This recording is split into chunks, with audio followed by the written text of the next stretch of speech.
Each of the clans or families of the 12 tribes was assigned a portion of the promised land. But Zelophehad had no sons. So after he died, his 5 daughters pleaded for a holding of land from among his kinsmen. Moses said their plea was just, so that their father's name and land would not be lost to his clan. His daughters would get their father's share of land. This happened more than 3,200 years ago. The commentary says that Jewish law originally excluded daughters from inheritance rights when sons survived. This was the rule, of course, in Western society until the last century, and is still true today in most Muslim countries. Our sages modified these laws by providing for the maintenance of the widows and daughters of the deceased. In the 16th century, Jewish fathers were permitted to give their daughters a gift of half of the son's share in their estate. According to the enactment in 1943 of the Chief Rabbinate of Palestine, of course later Israel in 1948, daughters inherit on an equal footing with sons. Since I am a moderate, sensible feminist, and have been one since the late 1960s, I applaud these enlightened decisions. Aaron and Miriam have already died. Moses is not going to lead the Israelites into the promised land. That's why he went up to see it. Pinhas is to be the new high priest. And now, before the entire community, Moses puts both of his hands on Joshua to commission him to be his successor, especially the military leader. Similar to our rabbi putting his hands on Gregory and giving him the age-old Torah priestly blessing.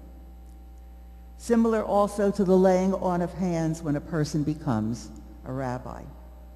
The elders are now endowed with some of Moses' authority and prophetic gifts because Moses is preparing for what is to happen after his death. As our commentary says, this is part of a generational shift in leadership, just as the stern and demanding Moses was balanced by Aaron, his brother, who avoided quarrels and confrontations, so the more moderate Joshua will be balanced by the fervor and impulses of Pinhas as high priest. Our ancient tradition generally considers moral threats to be more dangerous for national survival than physical threats, but it could not have imagined the modern-day possibilities of massive destruction by enemies who want to wipe Israel off the face of the earth today. Most of us know that our Jewish religious cycle follows the lunar calendar, and to this day we preserve the biblical arrangement which is detailed in this Torah portion. A lunar year is only 354 days, not the 365 of the sun year. So we add a special leap month every 2 to 3 years. In fact, 7 leap years in 19 years. In biblical times, a lunar calendar had advantages because everyone could observe the waxing and waning of the moon and knew when the holidays arrived. So in the present day, we sing a prayer for the new moon on the Sabbath before it begins. Most of our holy days are harvest festivals, overlaid with religious significance. This Torah portion describes the calendar of sacrifices of grain and animals to be brought to the tabernacle in the wilderness and later to the temple in Jerusalem and other holy places. Animals had replaced human sacrifice for the Hebrews from the time of our beginnings with our forefather Abraham, one of the many meanings of the almost but not sacrifice of his son Isaac 3,500 years ago. Sacrifices of humans were still being carried out all over the world as late as 600 years ago. I have seen mummies and bones, carbon dated, which had clearly been ritually sacrificed 600 years ago. Of course, it is a primitive means of approaching the Creator, especially to ask for something, often a great harvest. In this Torah portion, the religious holidays are listed and begin when we became a free people after slavery in Egypt. So we celebrate Passover in the wilderness in the first month of our lunar calendar and ate and still eat unleavened bread. The most important harvest festival is Sukkot.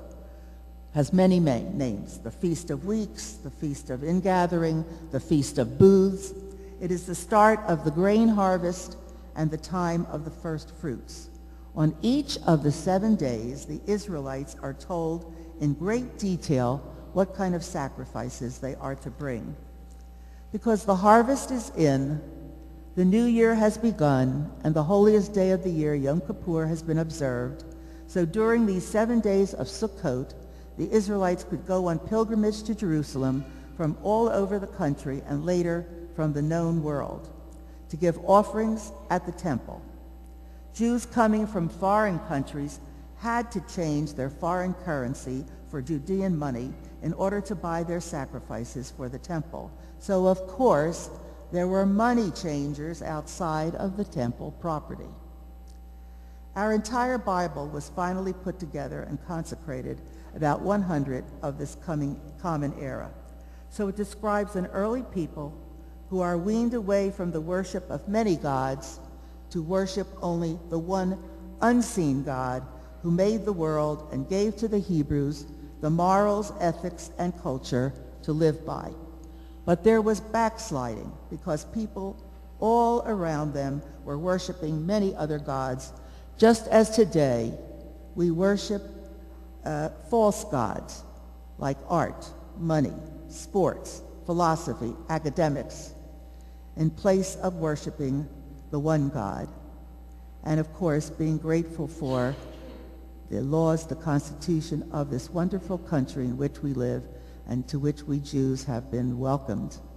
And of course, you notice I'm wearing red, white, and blue in honor of tomorrow's birth of our wonderful country. And I know all its faults, but it's still the best country in the world, and I have been almost everywhere in the world, so I know what I'm talking about.